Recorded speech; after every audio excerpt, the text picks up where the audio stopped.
That's it. I'm calling the police. I ain't scared no popo. Call the popo ho. Call the popo ho. Okay, so to start this off, I want to put in a little disclaimer. Amberlynn, fuck you. And this is not intended as bullying or as in any type of way of that sort of thing, girl. Through the window, by the window, that is where I'll become tiptoe through the tulips with. You're a fucking animal abuser. If you don't know what that means that you physically hurt animals or you put them in a dirty environment. Now, I found this video online. I will leave the link in the description if you guys want to see the original video, but these are little snippets from the stuff that I found just by searching up Amberlynn's name on the internet, and this is just disgusting. So, go ahead, call the cops. Let's see how they feel about this. I would leave my poor babies home alone without me. And what I mean by that is my dog and my cats were home without me for like 12 hours, sometimes even more than that. Nobody. Oh! The authorities. Let go of him.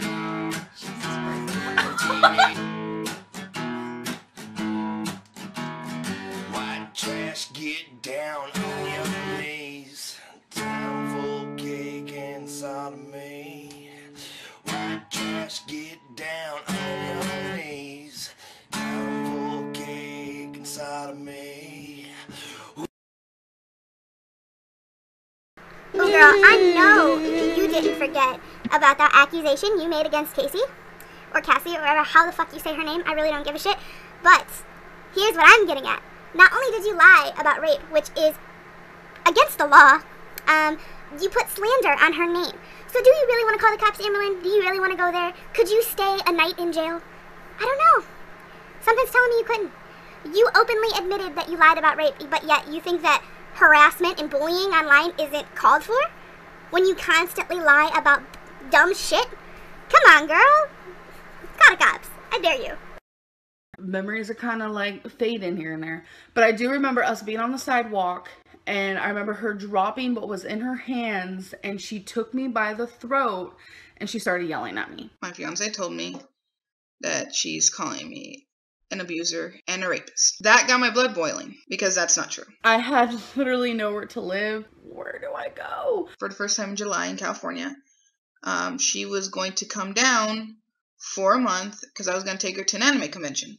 Stay a month, whatever. She was supposed to go back. And Cassidy's mom was pissed because I think she knew right then and there she's going to have to take on. She had a 16-year-old to raise. Plus, she was just getting into my mom was just getting into a new relationship, and then all of a sudden there's someone else that's there that she needs to make sure to feed. Yeah, it made her mad. I want to say 6 months or so. I do remember us being on the sidewalk, and I remember her dropping what was in her hands, and she took me by the throat, and she started yelling at me. Now, the thing what she said with the laundry, that's a big false. Big false. Want to know how I know that? Because me and my mom would do her laundry. Me and my mom would go do laundry. She wasn't getting up to do laundry. She maybe did it a couple of times, a handful of times. Probably counted on my one hand. Cassidy was very sexually strived. Like, is that even a thing? It became, you're gonna fucking touch me whether you like it or not. And I was like, you can't force me. And little did I know she can. I didn't do it, and I damn well did not rape her. I never, ever did that. I fought for her to stay. I didn't want her to be homeless. It was, I felt that was the right thing to do. Her favorite spot was my stomach. She would punch me really hard in my stomach. She'd punch me like around right here a lot. She said about being hit.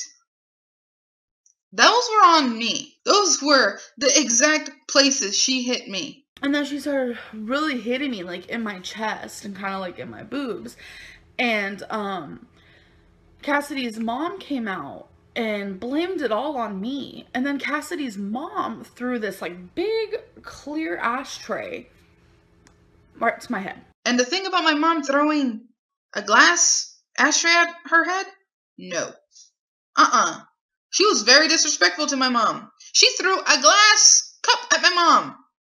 It shattered on the wall. There was still a hole mark when they moved out because of that. Does she say how I defended her against everything else that was put her way? How I lost friends over defending her ways? No. Why?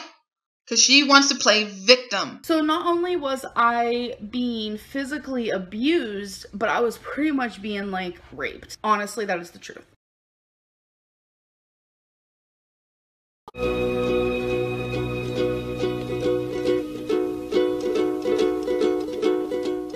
Tiptoe through the window, by the window, that is where I'll become tiptoe. So Amber, Tulips. you tell me if you want to go there, because we can go there.